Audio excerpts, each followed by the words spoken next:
بسم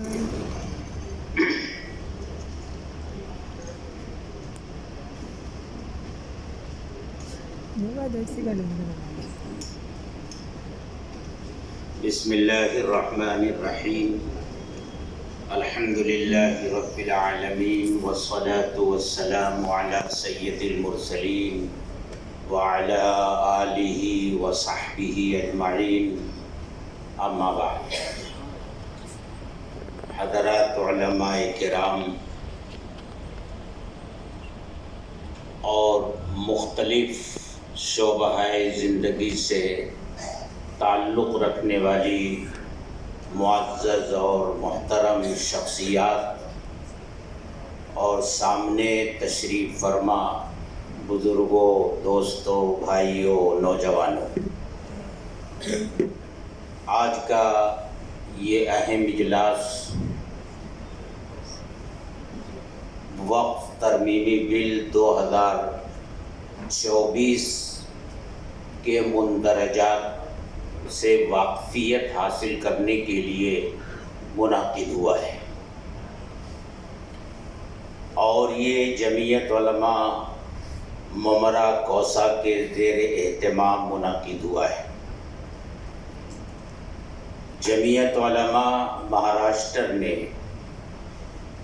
اس مسئلے پر پہل کی اور اسے پہل کرنی ہی چاہیے تھی، کیونکہ تحفظ اوقاف کا مسئلہ جمعیت علماء ہند کے بنیادی اغراض و مقاصد میں سے ایک اہم مسئلہ ہے، اور جمعیت علماء ہند اپنے قیام کے پہلے دن سے لے کر تحفظ اوقات کے سلسلے میں کوششیں کر رہی ہے۔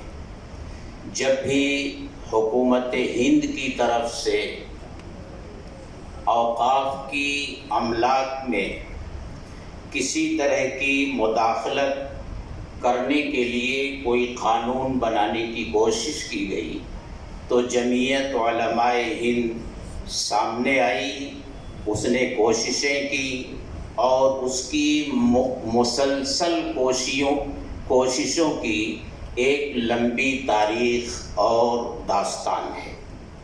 میں چاہتا ہوں کہ جمعیت علماء ہند نے پہلے دن سے اس وقت تک تحفظ اوقات کے سلسلے میں جو کوششیں کی ہیں اس کا ایک اجمالی خاکہ آپ کے سامنے آ جائے، کیونکہ جمعیت علماء کے سلسلے میں لوگ یہ سوال کرتے رہتے ہیں کہ اس مسئلے میں جمعیت علماء ہند نے کیا کیا۔ آپ جانتے ہیں کہ 1947 جب اس ملک کی آزادی کے ساتھ یہ ملک تقسیم بھی ہو گیا اور ہمارے اس ملک میں قیامت صغریٰ برپا کر دی گئی، آبادی اور ادھر سے ادھر منتقل ہوئی، تو وہ صورتحال ایسی تھی کہ جو لوگ پاکستان سے ہندوستان آئے ان کو جہاں جگہ ملی، مسجد پر قبضہ کیا، قبرستان ملا، قبرستان پر قبضہ کیا، درگاہیں ملی، ان پر قبضہ کیا، اوقاف کی بہت بڑی جائیداد پر ان کا قبضہ ہوتا چلا گیا۔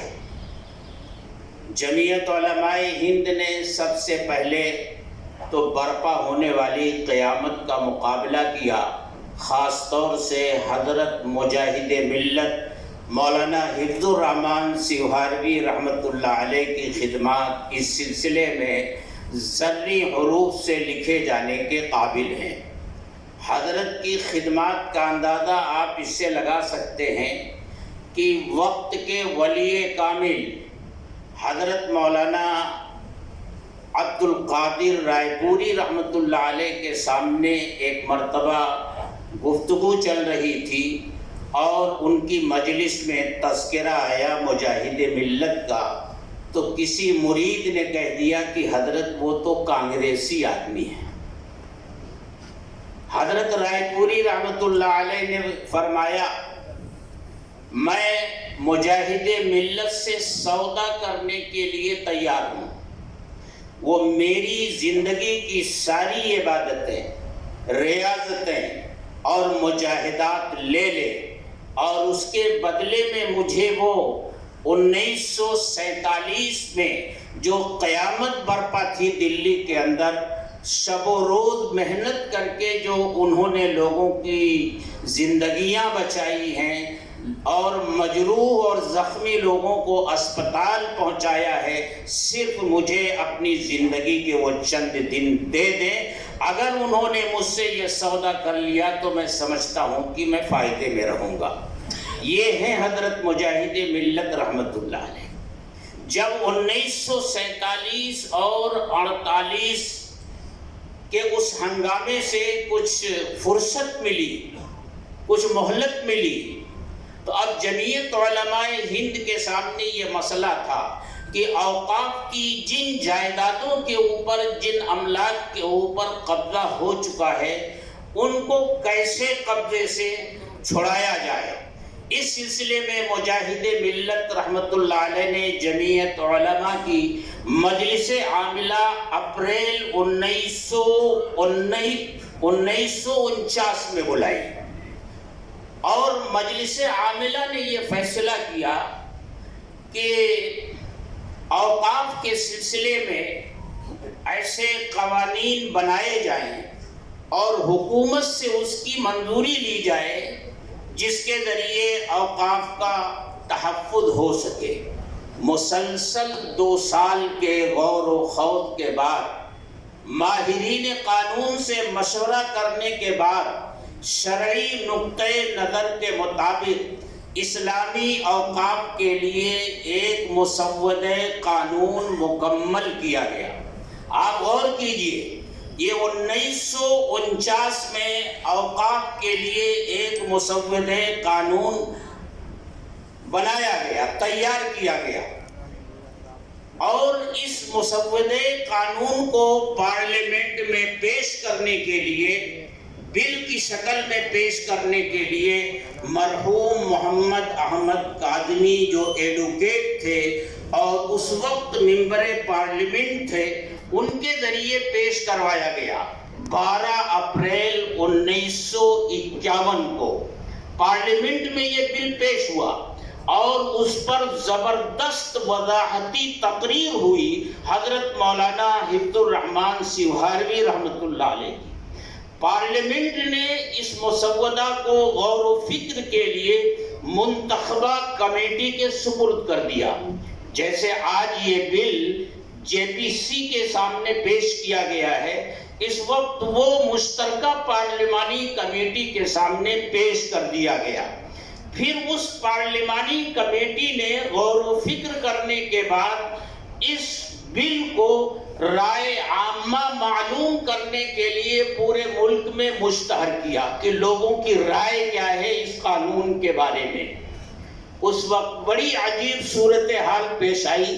کچھ لوگوں نے جمعیت علماء ہند کے اوپر یہ الزام لگایا کہ جمعیت علماء ملک کے اوقاف کے اوپر قبضہ کرنا چاہتی ہے، لیکن حضرت مجاہد ملت رحمت اللہ علیہ کی کوششوں سے یہ فتنہ ختم ہوا، اور آخر کار 13 مارچ 1954 میں کمیٹی کی سفارش پر وقف بل پاس ہوا۔ یہ پہلا وقف بل تھا جو 1954 میں پاس ہوا، اور اس کو وقف بل 1954 کا نام دیا گیا۔ لیکن اس میں بھی حکومت کی طرف سے کچھ ایسی ترمیمات کر دی گئی جس کی وجہ سے اس میں کچھ خامیاں رہ گئیں، کچھ کمیاں رہ گئیں۔ جمعیت علماء مسلسل ان خامیوں کو دور کرنے کے لیے کوشش کرتی رہی۔ 1959 میں، 1964 میں، 1969 میں وہ خامیاں کیا تھیں؟ حکومت چاہے جس کی رہی ہو، کانگریس کی رہی ہو یا آج بی جے پی کی حکومت ہے، ہر حکومت کی نیت اوقاف کی املاک کے بارے میں کبھی صاف نہیں رہی۔ 1957 میں ایک لا کمیشن بنایا گورنمنٹ نے، اور یہ لا کمیشن اس لیے بنایا گیا تاکہ وہ اس پر غور کرے کہ ہندوستان میں جو مختلف مذاہب کے اوقاف ہیں ان کے لیے ایک ایسا قانون مشترکہ بنایا جائے جو سب پر ایک طرح سے نافذ ہو۔ حضرت مولانا حفظ الرحمان سیوہاروی رحمت اللہ علیہ نے اس سلسلے میں کوشش فرمائی اور صدر سے ملاقات کی اور مطالبہ کیا کہ یہ جو مشترکہ قانون بن رہا ہے اوقاف کے مسئلے کو اس سے الگ رکھا جائے۔ ان کی کوششوں کے نتیجے میں صدر جمہوریہ نے اوقاف کو اس سے الگ رکھنے کے لیے 21 جولائی 1959 میں آرڈیننس جاری کیا۔ اس طرح اوقاف کے مسئلے کو اس سے الگ رکھا گیا۔ دوسرا مسئلہ ایک اور سامنے آیا کہ قبضے کا جو قانون تھا کہ 12 سال تک جس کا قبضہ کسی جائیداد پر ہو تو پھر اس کے قبضے سے اس کو واپس نہیں لیا جا سکتا۔ بہت سی املاک کی وہ جائیدادیں جو دوسرے لوگوں کے قبضے میں چلی گئی تھی اور اب تک اس کو واگزار نہیں کرایا جا سکا تھا، یہ خطرہ محسوس ہوا کہ 12 سال گزر جانے کے بعد پھر یہ املاک وقت سے نکل جائیں گی۔ جمعیت علماء ہند کی کوشش کے نتیجے میں اس 12 سال کی مدت کو بڑھا کر 20 سال کیا گیا۔ اس طرح جمعیت علماء مسلسل کوشش کرتی رہی۔ 1970 میں ایک کمیٹی بنائی گئی، اس وقت فدائے ملت رحمت اللہ علیہ ممبر پارلیمنٹ تھے، جنرل سیکریٹری تھے جمعیت علماء ہند کے۔ حضرت نے 1954 کے وقت بل میں جو خامیاں تھیں اس کو دور کرنے کے لیے کوششیں کی اور یہ کوشش مسلسل ہوتی رہی۔ حضرت نے جب یہ دیکھا کہ حکومت کے کانوں پر جوں نہیں ریگ رہی ہے تو حضرت نے 1979 میں 6، 7، 8 فروری کو سہ روزہ کانفرنس بلائی تحفظ اوقاف کے سلسلے میں، اور اس میں یہ مطالبہ کیا کہ 1954 کا جو وقف ایکٹ ہے اس میں جو خامیاں ہیں اس کو دور کیا جائے، لیکن گورنمنٹ نے کان نہیں دھرا۔ 1984 میں جیسا وقف ایک 1954 میں تھا اس میں تھوڑی بہت جو تبدیلیاں ہوئی تھی اسی حالت میں اسے پاس کر دیا۔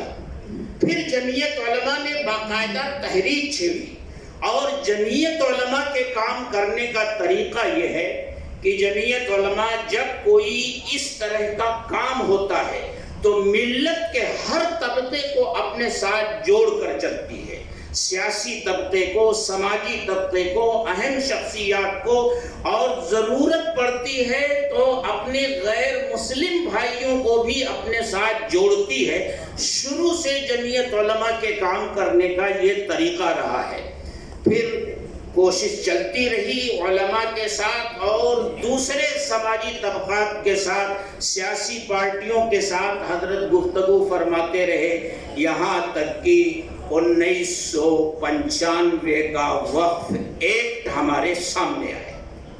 یہی 1995 کا وقف ایکٹ ہے جس کو بنیاد بنا کر کے اور اصل مان کر آج 2024 کے وقف ایکٹ میں ترمیم کی گئی ہے، اسی وقت میں ترمیم کی گئی۔ لیکن 1995 میں جو وقف ایکٹ بنا اس میں بھی تبدیلی لانے کی کوشش کی گئی۔ یہ زمانہ جانشین شیخ الاسلام حضرت مولانا سید ارشد مدنی دامت برکاتہم العالیہ کی صدارت کا تھا۔ 2010 میں یہ ترمیم لانے کی کوشش کی گئی، اور 2010 میں جانتے ہیں کہ کس کی حکومت تھی؟ بی جے پی کی تو حکومت تھی نہیں۔ 2010 میں کس کی حکومت تھی سب جانتے ہیں۔ اس میں وقف کے سلسلے میں ایک ایسی کمیٹی بنائی گئی کہ جس کا مقصد یہ تھا کہ وقف کی جائیدادوں کو ڈیولپمنٹ کیا جائے، اور ارادہ اس سے تھا کہ بڑے بڑے بلڈروں کو وقف کی جائیدادیں دے دی جائیں اور وقف کی املاک پر قبضہ کر لیا جائے۔ حضرت نے اس کی تحریک چلائی۔ 2021 میں وقف کے تحفظ کے لیے کانفرنس حضرت نے دلی میں بنائی اور یہ کہہ دیا کہ وقف ڈیولپمنٹ ایجنسی ہمیں کسی بھی حال میں منظور نہیں ہے۔ جمعیت علماء کی یہ مسلسل کاوش رہی ہے، پوری 1 صدی اس پر گزر چکی ہے۔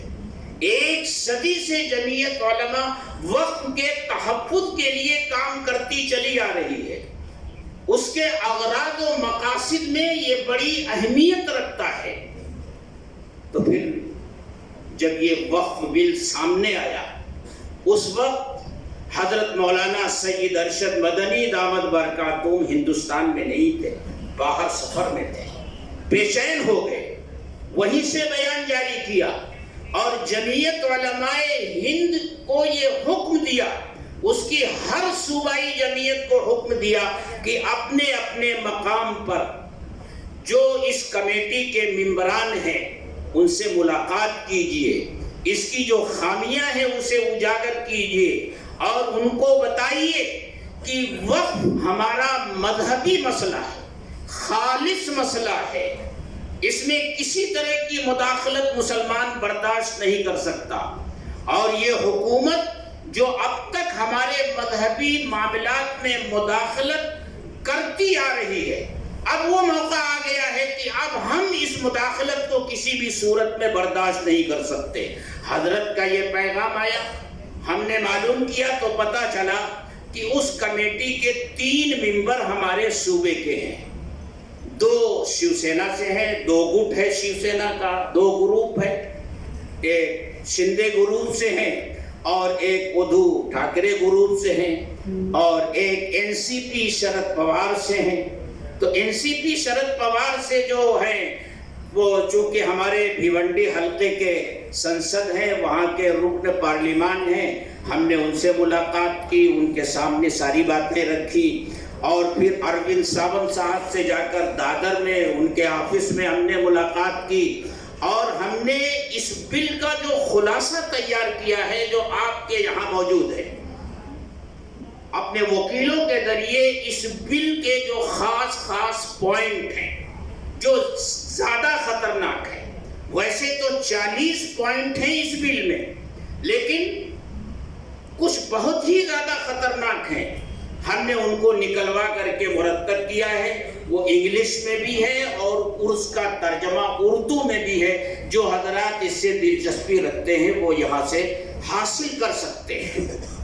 اب آئیے، یہ تو ہو گئی جمعیت علماء کی کاوش ہے، میں نے اس لیے بتانا ضروری سمجھا کہ بہت سے لوگ یہ سوال کرتے ہیں کہ ابھی تو فلاں تنظیم سامنے نہیں آئی، ابھی تو فلاں تنظیم سامنے نہیں آئی، آخر جمعیت علماء سب سے پہلے اس میدان میں کیوں کود پڑی؟ میرے دوستو، یہ وجہ ہے کہ جمعیت علماء سب سے پہلے میدان میں آئی، کیونکہ جمعیت علماء نے سب سے پہلے یہ کام شروع کیا ہے، اور مسلسل 1 صدی سے یہ کام جمعیت علماء کرتی آ رہی ہے۔ اب آئیے ذرا اس وقت بل سے متعلق کچھ بات کریں۔ پہلی بات ہے کہ جیسا کہ آپ کو معلوم ہے کہ ہماری جو موجودہ حکومت ہے یہ 3-4 کام کرنے میں بہت ماہر ہے۔ ملک کی پراپرٹی کو بیچنے میں، نام بدلنے میں آئے دن کسی نہ کسی جگہ کا نام بدلنے کا شوشہ چھڑا رہتا ہے۔ سب سے پہلا کام تو اس نے کیا، یہ وقف ایکٹ جو تھا 1995، اس کا نام بدلا۔ نام کیا رکھا؟ انگریزی میں نام ہے، میں اس کا اردو ترجمہ یہاں بتاتا ہوں، متحدہ وقف مینجمنٹ خود مختار کارکردگی اور ترقی، یہ نام بدلا۔ اور اس کے بعد کیا کام کیا اس نے؟ پہلا کام تو انہوں نے یہ کیا کہ وقف بورڈ جو خود مختار ادارہ ہے، اس کی خود مختاری چھیننے کی کوشش کی۔ خود مختاری وقف بورڈ کی کیا ہے کہ وقف بورڈ میں جو مسائل آتے ہیں، جو وقف کی جائیدادوں کے معاملات آتے ہیں، وقف بورڈ اس کی تحقیق کرتا ہے، سروے کی ضرورت ہوتی ہے، سروے کرواتا ہے اور اس کے بارے میں فیصلے کرتا ہے، اور وقف بورڈ کا فیصلہ، اس کے ٹریبونل کا فیصلہ حتمی فیصلہ ہوتا ہے۔ تو سب سے پہلے انہوں نے وقف بورڈ کی اس خود مختاری کو ختم کرنے کی کوشش کی۔ کیا کہا؟ سکھ نمبر 3 C1 میں کوئی بھی حکومت کی جائیداد